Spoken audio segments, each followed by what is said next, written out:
Environment story lord Shiva and goddess Sati.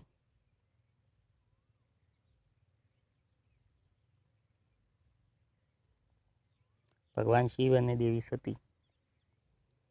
ભગવાન શિવ અને દેવી સતીની વાર્તા. જો પતિ પત્ની એકબીજા પર વિશ્વાસ ન કરે તો વૈવાહિક સંબંધોમાં ખટરાગ ઉદ્ભવે છે. દક્ષ પ્રજાપતિની પુત્રી સતીએ ભગવાન શિવ સાથે લગ્ન કર્યા હતા.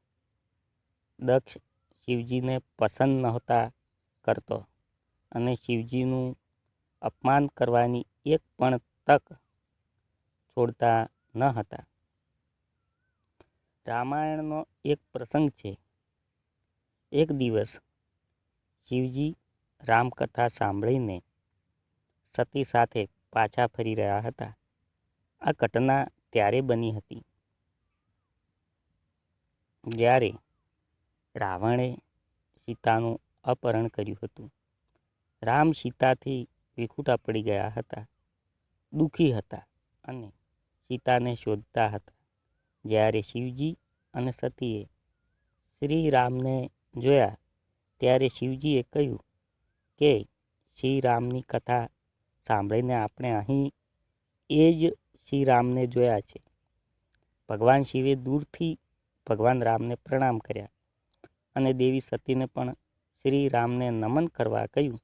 સતીનો સ્વભાવ તાર્કિક હતો. તેમણે ભગવાન શિવને કહ્યું કે મને નથી લાગતું કે તે ભગવાન રામ હોઈ શકે.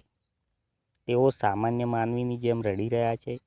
શિવજીએ રામજી પર શંકા ન કરવા સમજાવ્યું. આ બધી તેમની લીલા છે. દેવી સતીએ ભગવાન શિવની વાત ન સાંભળી અને રામની પરીક્ષા કરવાનું નક્કી કર્યું. ભગવાન શિવ ત્યાંથી ચાલ્યા ગયા, પરંતુ સતી સીતાનું રૂપ લઈને શ્રી રામની સામે પહોંચી ગયા. શ્રી રામે દેવી સતીને જોતા જ પ્રણામ કર્યા અને પૂછ્યું, દેવી, તમે અહીં એકલા શું કરી રહ્યા છો? ભગવાન શિવે કયા છે? આ સાંભળીને સતી શરમાઈ ગઈ.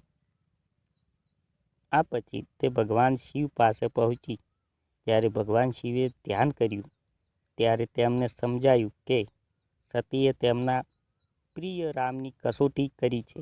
આ કારણે ભગવાન શિવે માનસિક રીતે સતીનો ત્યાગ કર્યો.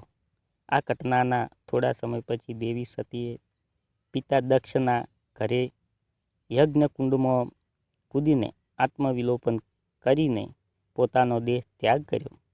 શિવજીનું લગ્ન જીવન પૂર્ણ થઈ ગયું હતું. બોધપાઠ.